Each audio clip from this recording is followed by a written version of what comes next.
وَلِلَّهِ عَلَى النَّاسِ حِجُّ الْبَيْتِ مَنِ اسْتَطَاعَ إِلَيْهِ سَبِيلًا۔ بسم اللہ الرحمن الرحیم، الحمدللہ رب العالمین والصلاة والسلام علی رسولہ الکریم صلی اللہ علیہ وآلہ وسلم۔ عمرہ کے طریقے کے بعد اب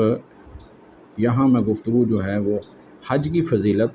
حج کی اہمیت اور اس کے مسائل کے اوپر کروں گا۔ قرآن حکیم کی آیت سورہ آل عمران، جو قرآن حکیم کی تیسری سورہ مبارکہ ہے، اس کی آیت مبارکہ نمبر 97 یا 97 نمبر آیت میں اللہ رب العزت نے حج کے عمل کو جو ہے وہ صاحب استطاعت کے اوپر، وہ مسلمان جو استطاعت رکھتا ہے وہاں جانے کی، یعنی اس کے پاس جو ہے وہ زاد راہ ہے، سفر کا خرچہ ہے، آنے جانے کا خرچہ ہے، اور پیچھے اپنے اہل و عیال کے لیے بھی چلیے خرچہ موجود ہے، وہ صاحب استطاعت ہے، صحت مند ہے، اس کے اوپر حج کو فرض قرار دیا ہے، اور یہ زندگی میں ایک دفعہ فرض ہے۔ آیت مبارکہ جو ہے وہ یہ ہے، ان اول بیت وضع للناس للذی ببکۃ مبارکا وہدی للعالمین فیہ آیات بینات مقام ابراہیم ومن دخلہ کان آمنا وللہ علی الناس حج البیت من استطاع الیہ سبیلا ومن کفر فإن اللہ غنی عن العالمین۔ میں اس کا اس حصے کا ترجمہ کرتا ہوں، وللہ علی الناس حج البیت، اور لوگوں کے اوپر جو ہے وہ اللہ کے لیے اس گھر کا حج ہے، اس گھر کی زیارت ہے، یعنی بیت اللہ شریف کی۔ من استطاع الیہ سبیلا، جو آدمی جو ہے وہ استطاعت رکھتا ہے اس کی طرف سفر کرنے کا یا راستہ اختیار کر سکتا ہے۔ ومن کفر فإن اللہ غنی عن العالمین، اور اگر کوئی آدمی جو ہے وہ انکار کرے یا کفر کرے تو اللہ تعالیٰ جو ہے وہ جہان والوں سے بالکل غنی ہے، اللہ کو اس بات کی کوئی پرواہ نہیں ہے، وہ آئے گا تو اپنے لیے آئے گا اور اپنا فائدہ حاصل کرے گا۔ اس آیت مبارکہ کے اندر جو ہے وہ حج کو فرض قرار دیا ہے۔ رسول اکرم صلی اللہ علیہ وسلم کی ذات مبارکہ کی صحیح احادیث کے اندر بھی یہ بات مروی ہے کہ رسول اللہ صلی اللہ علیہ وسلم نے فرمایا کہ لوگوں، اللہ تعالیٰ نے تمہارے اوپر جو ہے وہ حج فرض کیا ہے، اور یہ زندگی میں تمہارے اوپر ایک بار فرض ہے۔ حج کی اہمیت کے اوپر حضور صلی اللہ علیہ وآلہ وسلم نے ارشاد فرمایا کہ جو آدمی جو ہے، جیسے میں نے ابھی پہلے یہ حدیث مبارکہ عمرہ کی فضیلت کے اندر بھی بیان فرمائی تھی، متفقٌ علیہ حدیث ہے، اس کو صحیح بخاری اور صحیح مسلم میں بیان کیا گیا ہے کہ حضور صلی اللہ علیہ وسلم نے فرمایا والحج المبرور لیس لہ جزاء الا الجنہ، حج مبرور جو ہے یہ اس کا بدلہ تو جنت ہی ہے۔ اسی طرح دوسری حدیث میں حضور صلی اللہ علیہ وسلم نے فرمایا من حج للہ فلم یرفث ولم یفسق رجع کیوم ولدتہ امہ،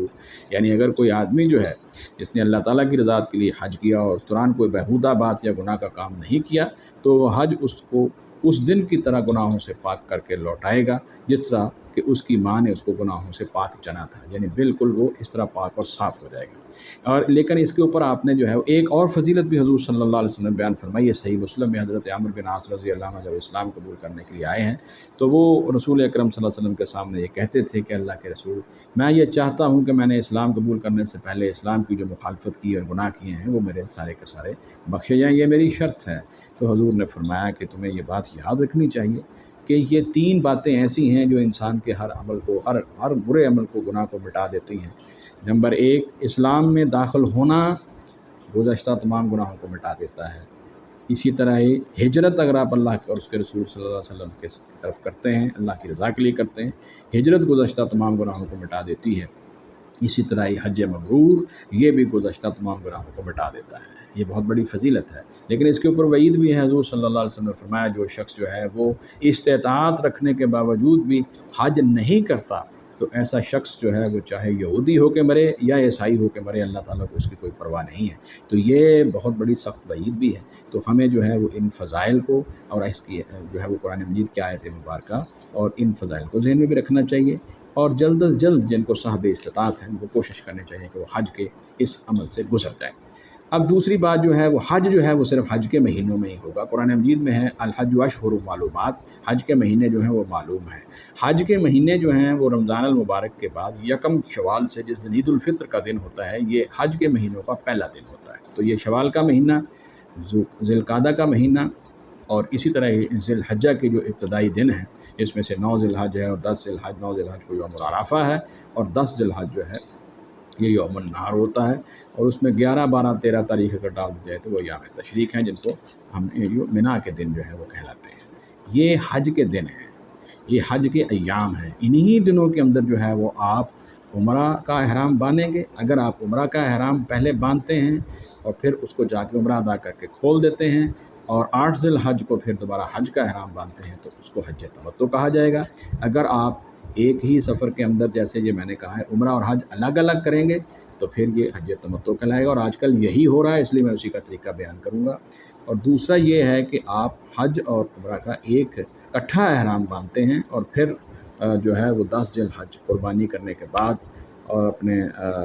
کنکریاں مارنے کے بعد جو ہے وہ پھر آپ جو ہے وہ اپنا احرام کھول دیتے ہیں۔ تو یہ اکٹھا احرام اگر آپ باندھتے ہیں ایک ہی سفر کے اندر، یعنی عمرہ کرنے کے بعد احرام نہیں کھولتے اور حج کے لیے اس کو اسی طرح استعمال کرتے ہیں، تو پھر جو ہے یہ حج قران کہلائے گا۔ لیکن اگر آپ جو ہے وہ عمرے کی نیت نہیں کرتے اور صرف حج کی نیت کرتے ہیں تو پھر اس کو حج افراد کہتے ہیں۔ یہ 3 قسمیں ہو جائیں گی، لیکن میں چاہوں گا کہ صرف اور صرف حج تمتع کا طریقہ جو ہے وہ آپ کے سامنے بیان کیا جائے۔ حج کے سلسلے میں یہ بات آپ نے ذہن میں رکھنی ہے کہ 4 باتیں ایسی ہیں جو حج کے اراکین میں سے ہیں، حج کے رکن ہیں۔ اگر یہ رہ گئے تو پھر آپ کا حج جو ہے وہ بالکل ضائع ہو جائے گا، آپ کو دوبارہ سے کرنا پڑے گا۔ نمبر 1 احرام باندھنا، نمبر 2 عرفہ کے میدان کے اندر وقوف کرنا، نمبر 3 10 تاریخ کو بیت اللہ شریف کی اندر آ کر طواف زیارت کرنا، اور اس طواف زیارت کے بعد پھر صفا مروہ کی سعی کرنا۔ تو یہ 4 باتیں جو ہیں یہ حج کے رکن ہیں، اور اس میں سب سے بڑا رکن اعظم جو ہے وہ وقوف عرفہ ہے، جس کو کہ حضور صلی اللہ علیہ وآلہ وسلم نے ایک حدیث میں بیان فرمایا ہے الحج عرفہ، کہ حج جو ہے یہ عرفات کے میدان میں جانے کا نام ہے۔ اس سلسلے میں جو ہے وہ آپ لوگ یہ بات یاد رکھ لیجئے کہ یہ 4 رکن جو ہیں وہ بہت اہم ہیں۔ اس کے بعد کچھ حج کے واجبات ہیں، یعنی حج کے واجبات میں سے اگر آپ کوئی واجب ادا نہیں کر پائے، اگرچہ آپ کو کرنا ہے، تو پھر آپ کے اوپر ایک قربانی لازم آ جاتی ہے۔ وہ حج کے واجبات کیا ہیں اس میں ذرا نوٹ کر لیجئے۔ نمبر 1 میقات سے احرام باندھنا، نمبر 2 مغرب تک عرفات میں وقوف کرنا، نمبر 3 سورج طلوع ہونے سے تھوڑا دیر پہلے تک رات مزدلفہ میں گزارنا، نمبر 4 ایام تشریق کی راتیں مینا میں گزارنا، نمبر 5 جمرات کو کینکریاں مارنا، نمبر 6 جمرائے عقبہ کی رمی کے بعد حجامت بنوانا، اور نمبر 7 آخر کے اوپر طواف وداع کرنا۔ یہ حج کے واجبات میں سے ہیں۔ تو یہ ذہن میں رکھیے کہ حج کا کوئی رکن ادا نہ کرنے سے حج بالکل نہیں ہوتا۔ حج کے واجبات میں سے کوئی واجب ادا نہ کرنے پر ایک قربانی لازم آتی ہے، اور حج کی سنتوں میں سے کوئی سنت ادا نہ کرنے پر کوئی فدیہ یا گناہ نہیں ہے۔ اس میں یہ ذہن میں رکھنا چاہیے کہ ثواب میں کمی آ جائے گی، اور اگر آپ وہ کریں گے تو آپ کے حج کے اندر جو ہے وہ ثواب زیادہ ہوگا، اور اگر آپ نہیں کر سکتے تو آپ ثواب سے محروم ہو جائیں گے، گناہ آپ کو نہیں ہوگا۔ اب میں آپ کے سامنے جو ہے وہ پوری تفصیل کے ساتھ جو ہے وہ حج تمتع جو ہے، جو میں نے پہلے کہا ہے کہ بہت آج کل یہی ہو رہا ہے، اس کا پورا طریقہ کار آپ کے سامنے رکھ دیتا ہوں۔ آپ اس کو مختصراً نوٹ کر لیجئے اور اس کو یاد بھی رکھیے۔ حج تمتع کا مسنون طریقہ جو ہے وہ یہ ہے کہ میقات سے عمرہ کا احرام باندھ کر آپ مکہ مکرمہ میں آئیں گے، اور پھر عمرہ ادا کرنے کے بعد احرام آپ کھول دیں گے۔ عمرہ کا طریقہ عمرہ کے مسائل میں ہو چکا ہے۔ دوسرا 8 ذی الحجہ کو مکہ مکرمہ میں جہاں آپ ٹھہرے ہوئے ہیں یا اپنی قیام گاہ سے حج کے لیے آپ احرام باندھیں گے، اور لبیک حجۃ جو ہے اس کی آپ جو ہے وہ نیت کر لیں گے۔ لبیک حجن کہہ کے لبیک حجن کہہ کے جو ہے وہ آپ اپنی نیت کر لیں گے۔ احرام باندھنے سے پہلے غسل کر لینا یہ بہتر ہے۔ اگر کوئی آدمی بیمار ہے اور اس کو خدشہ ہے کہ شاید وہ حج کے اراکین پورے نہیں کر سکے گا، تو وہ یہ کہہ دے اے اللہ میرے احرام کھولنے کی جگہ وہی ہے جہاں تو نے مجھے روک لیا ہے۔ یہ بیمار آدمی کے لیے ہے۔ اس کے بعد آپ لوگ جو ہیں وہ احرام باندھنے کے بعد بلند آواز سے تلبیہ پکاریں گے، اور اس کے اندر اگر یہ الفاظ آپ کہہ دیں تو بہت ہی اچھی بات ہے۔ اللہم ھذہ حجۃ لا ریاء فیہا ولا سمعۃ، اے اللہ میرے اس حج کے اندر نہ میں نے دکھاوا مقصود ہے، نہ میرے ساتھ جو ہے وہ یہ مجھے شہرت مطلوب ہے، یہ تیری رضا کے لیے ہی ہے۔ 8 ذی الحجہ کو احرام باندھنے کے بعد ظہر سے قبل اگر آپ باندھ لیں تو بہت ہی اچھی بات ہے۔ تلبیہ کہتے ہوئے آپ مینا پہنچیں گے، اور وہاں ظہر، عصر، مغرب اور عشاء کی 5 نمازیں قصر کریں گے اور اپنے اپنے وقت پر باجماعت ادا کریں گے۔ اس کے بعد 9 ذی الحجہ کا جب دن آئے گا تو طلوع آفتاب کے بعد تکبیر و تحلیل اور تلبیہ کہتے ہوئے آپ میدان عرفات کی طرف مینا سے میدان عرفات کی طرف جو ہیں وہ روانہ ہو جائیں گے، اور پھر عرفات کے دن یوم العرفہ یعنی 9 ذی الحج کا دن جو ہے اس کی فضیلت وہ علیحدہ بیان ہو چکی ہے۔ اس دن آپ روزہ نہیں رکھیں گے، یہ روزہ غیر حاجیوں کے لیے ہے۔ عرفات میں داخل ہونے سے قبل وادی نمرہ میں قیام کرنا، ظہر کے وقت عرفات میں امام حج کا خطبہ سننا، اس کے بعد ظہر اور عصر کی دونوں نمازیں ایک اذان اور 2 اقامت کے ساتھ با جماعت قصر کر کے ادا کرنا، یہ رسول اکرم صلی اللہ علیہ وآلہ وسلم کی جو ہے وہ جاری سنت ہے۔ اگر کسی آدمی کو پھر ذرا سن لیجئے، عرفات میں داخل ہونے کے بعد اگر آپ وادی نمرہ میں چلے گئے ہیں، جہاں مسجد نمرہ ہے، وہاں آپ قیام کریں گے اور امام کا خطبہ سنیں گے، ظہر اور عصر کی 2 نمازیں ایک اذان اور 2 اقامت کے ساتھ باجماعت قصر ادا کریں گے۔ اگر کسی آدمی کو وادی نمرہ کے اندر جگہ نہیں ملی تو وہ سیدھا میدان عرفات میں بھی جا سکتا ہے۔ ظہر اور عصر کی نمازیں ادا کرنے کے بعد آپ عرفات میں داخل ہو جائیں گے۔ کوشش کریں کہ جبل رحمت کے دامن میں نیچے ہی آپ کو جگہ مل جائے اور وہاں آپ وقوف کریں، قبلہ رخ کھڑے ہو کر ہاتھ بلند کر کے جتنی زیادہ سے زیادہ دعائیں آپ مانگ سکتے ہیں، ذکر کر سکتے ہیں وہ کریں، اور یہ کام جو ہے وہ آپ کرتے رہیں گے۔ اس دوران آپ تکبیر اور تحلیل اور تلبیہ بھی کہتے رہیں گے، اور اس کے بعد جب سورج غروب ہو جائے تو پھر آپ جو ہیں وہ وہاں نماز مغرب ادا نہیں کریں گے، بلکہ نماز مغرب ادا کیے بغیر اور سکون اور وقار کے ساتھ آپ تلبیہ کہتے ہوئے مزدلفہ روانہ ہو جائیں گے۔ اگلا سٹیپ یہ ہے کہ مزدلفہ پہنچ کر آپ نے مغرب اور عشاء کی نمازیں ایک اذان اور 2 اقامت کے ساتھ قصر کر کے اکٹھی ادا کرنی ہیں، اور اس کے بعد باقی رات آپ نے سو کر گزارنی ہے، اور 10 ذی الحجہ کی نماز ذرا فجر کے طلوع ہونے کے ساتھ ہی ذرا عام حالات سے آپ نے پہلے ادا کر لینی ہے، اور پھر نماز فجر جو ہے وہ باجماعت ادا کرنے کے بعد اگر آپ کو جگہ مل جائے تو مشعر الحرام پہاڑی کے دامن میں کھڑے ہو کر قبلہ رخ کھڑے ہو کر ہاتھ بلند کر کے سورج طلوع ہونے سے پہلے جب خوب روشنی پھیلنے تک آپ کثرت کے ساتھ دعائیں مانگیں، تکبیر و تحلیل کریں، توبہ استغفار کریں۔ یہ بڑا اہم مقام ہے۔ اس کے بعد طلوع آفتاب سے پہلے ہی آپ نے سکون اور وقار کے ساتھ تلبیہ کہتے ہوئے مینا روانہ ہو جانا ہے، اور وہاں سے آپ جو ہے وہ پھر پہنچ کر مینا میں طلوع آفتاب کے بعد زوال سے پہلے، یعنی یہ 10 تاریخ کے عمل جو ہے وہ شروع ہو گئے ہیں، آج یہ 10 ذی الحجہ کا عمل شروع ہو گیا ہے، یہ دن آ گیا ہے، یوم النحر ہے۔ اس دن آپ طلوع آفتاب کے بعد یاد رکھیے سورج کے نکلنے سے پہلے آپ کینکریاں نہیں ماریں گے۔ سورج کے نکلنے کے بعد اور زوال سے پہلے آپ جمرہ عقبہ جو ہے، یعنی 3 جمرات میں سے آپ جو ہیں وہ ان کی رمی کریں گے، یعنی ان کو کینکریاں ماریں گے، اور یہ کینکریاں جو ہیں وہ آپ 7 کینکریاں ماریں گے، ہر کینکری کے ساتھ اللہ اکبر کہیں گے، اور اس دوران آپ تلبیہ کہنا جو ہے وہ بند کر دیں گے۔ جمرہ عقبہ کی رمی کے بعد آپ جو ہے وہ قربانی کریں گے، اور اس میں سے اگر آپ کچھ پکا کے کھانا چاہیں تو کھا سکتے ہیں۔ قربانی کے بعد حلق یا تقصیر آپ کریں گے، یعنی آپ بال منڈوائیں گے یا کٹوائیں گے، اور احرام کی چادریں اتار کر آپ جو ہے وہ نہا دھو کر صاف ستھرے ہو کر عام لباس پہن لیں گے۔ اس کے بعد آپ مینا سے مکہ مکرمہ جا کر طواف افاضہ کریں گے، اور یہ اہم رکن آ گیا ہے حج کا۔ آپ زمزم پئیں گے اور کچھ حصہ اس کا سر پر بہا لیں گے۔ اس کے بعد آپ صفا مروہ کی سعی کریں گے اور مکہ مکرمہ سے مینا واپس آ جائیں گے۔ یہ حج کے سارے اراکین جو ہیں اور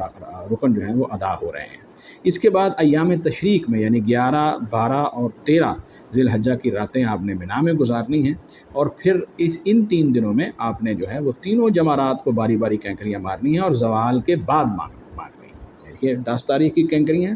سورج نکلنے کے بعد زوال سے پہلے ہیں، اور 11، 12، 13 اور یہ 7 کینکریاں ہیں صرف 10 تاریخ کو، جبکہ 11، 12، 13 تاریخ کو آپ نے زوال کے بعد، زوال آفتاب کے بعد ظہر کے قریب آپ نے جو ہے وہ جمرہ اولیٰ، جمرہ وسطیٰ اور جمرہ عقبہ کو بالترتیب جو ہے وہ آپ نے ان کو جو ہے وہ 7 کینکریاں مارنی ہیں، یعنی یہ 21 کینکریاں ہو جائیں گی۔ اور یہ کینکری کا سائز جو ہے وہ آپ بہت بڑا اور چھوٹا نہیں رکھیں گے، اور اس دوران جو خرافات ہیں یعنی غصے کا مظاہرہ کرنا یا جوتیاں وغیرہ مارنا، یہ بالکل ایک غیر معقول عمل ہے، اس سے بچنا چاہیے، اس سے آپ کے حج کو بہت بڑا نقصان ہو سکتا ہے۔ یہاں یاد رکھیے یہ جمرات جو ہیں یہاں اللہ تعالیٰ کے نام کو بلند کرنے کا حکم دیا گیا ہے، آپ تکبیر کے ساتھ کینکریاں ماریں گے۔ جمرہ اولیٰ اور جمرہ وسطیٰ کے وہ کینکریاں مارنے کے بعد آپ قبلہ رخ کھڑے ہو کر جو ہیں وہ دعائیں مانگیں گے، لیکن آخری جمرہ یا جمرہ عقبہ کی رمی کے بعد دعائیں مانگے بغیر آپ واپس لوٹ آئیں گے۔ اس کے بعد مینا کے اندر قیام کے دوران اگر آپ روزانہ طواف کرنے کے لیے بیت اللہ جا سکتے ہیں، آپ نے استطاعت ہے تو کریں، اس طرح مسجد خیف کے اندر باجماعت نمازیں ادا کرنے کا موقع مل جائے تو وہاں کریں۔ بکثرت تحلیل و تکبیر، حمد و ثنا، توبہ استغفار اور دعائیں مانگیں۔ اگر آپ جو ہیں وہ 12 ذی الحج کو منا سے واپس آنا چاہتے ہیں تو غروب آفتاب سے پہلے آپ منا سے نکل آئیں، لیکن اگر غروب آفتاب ہو گیا ہے تو پھر ایسی صورت کے اندر آپ کو وہاں ٹھہرنا پڑے گا اور پھر آپ کو 13 تاریخ کو جو ہے وہ آنا پڑے گا۔ اگر سورج منا ہی میں 12 تاریخ کو غروب ہو گیا ہے تو پھر 13 ذی الحجہ کو زوال کے بعد رمی کرنے کے بعد یعنی کینکریاں مارنے کے بعد آپ منا سے واپس آ جائیں گے اور آپ اپنے کمرہ، ہوٹل، جہاں بھی آپ نے رہائش گھر اختیار کیا وہاں آ جائیں گے اور باقی ایام آپ وہاں گزاریں گے اور اپنی گھر یعنی گھر آنے سے پہلے یا فلائٹ سے پہلے مکہ معظمہ پہنچ کر گھر رخصت ہونے سے پہلے آپ نے جو ہے وہ طواف وداع کرنا ہے۔ تو اس طرح اللہ رب العزت کی توفیق سے آپ کا یہ حج جو ہے وہ مکمل ہو گیا ہے۔ اب میں زیادہ تفصیل میں نہیں جانا چاہتا لیکن یہ ضرور بتاؤں گا کہ حج کے اندر جو ہے وہ 4 بڑے اراکین ہیں، اس کا خیال رکھنا چاہیے۔ ایسی صورت کے اندر حج نہیں ہوتا۔ اس میں نمبر 1 حرام باندھنا، نمبر 2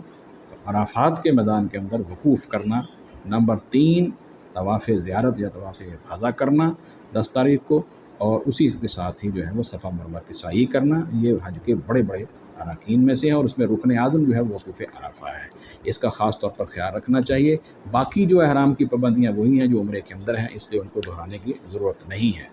اور جو اس کے علاوہ جو ہمارے پاس جو ہیں وہ اہم جگہ جہاں پر جو ہے وہ آپ نے اللہ تعالیٰ کی طرف توجہ کر کے خاص طور پر جو ہے وہ ذکر و اذکار اور دعائیں کرنی ہیں، ایک تو صفا اور مروہ پہاڑیاں ہیں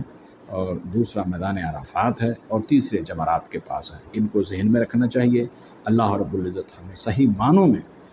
اپنی رضا کے لیے حج جیسے اس عظیم عمل کو کرنے کی توفیق عطا فرمائے۔ سبحانک اللہم و بحمدک، اشہد ان لا الہ الا انت، استغفرک و اتوب الیک۔